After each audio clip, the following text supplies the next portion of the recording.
લખતર મામલતદાર office ખાતે ફરજ બજાવતા આઉટસોર્સિસના કર્મચારીનું હાર્ટ એટેકથી થયું મોત। 33 વર્ષીય સમાજ કલ્યાણ લખતર મામલતદાર ખાતે આઉટસોર્સમાં ફરજ બજાવતા કર્મચારીનું હાર્ટ એટેકથી મોત થયું। છેલ્લા 2 વર્ષથી સમાજ કલ્યાણ વિભાગમાં આઉટસોર્સિસ તરીકે ફરજ બજાવતા કર્મચારી હિતેશભાઈ ભૂપતભાઈ રોચિયા હાર્ટ એટેકથી થયું મોત।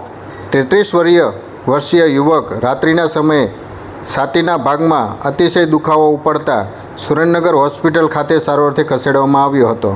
33 વર્ષીય યુવક સારવાર દરમિયાન મોત થતાં પરિવારજનો તેમજ મામલતદાર ઓફિસમાં શોકનો માહોલ જોવા મળ્યો। 33 વર્ષીય હિતેશભાઈ સમાજ કલ્યાણમાં વિભાગમાં કોમ્પ્યુટર ઓપરેટર તરીકે ફરજ બજાવતા હતા।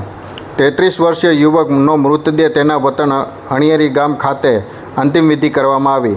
સમાજ કલ્યાણમાં વિભાગમાં ફરજ બજાવતા 33 વર્ષીય કર્મીનું મોત। 2 વર્ષથી સમાજ કલ્યાણ વિભાગમાં આઉટસોર્સમાં કોમ્પ્યુટર ઓપરેટર તરીકે ફરજ બજાવતા હતા। છાતીમાં દુખાવો પડતા મોત નીપજ્યું।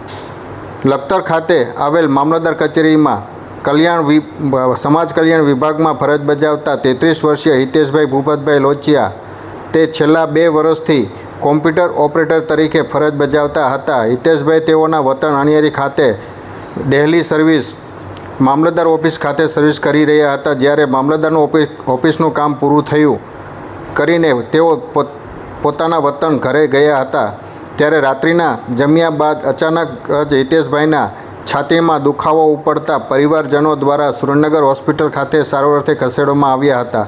ત્યારે સારવાર દરમિયાન હિતેશભાઈનું મોત નીપજ્યું હતું અને પરિવારજનો ઉપર આભ તૂટી પડ્યું હતું। ત્યારે હિતેશભાઈને 2 સંતાન હોવાનું સામે આવ્યું હતું, જેમાં 2 સંતાનમાં બંને દીકરીઓ હોવાનું સામે આવ્યું હતું અને બંને દીકરીઓએ પિતાની છત્રછાયા ગુમાવી હતી। ત્યારે લખતર મામલતદાર કચેરી તેમજ પરિવારજનોમાં શોક ફેલાયો હતો।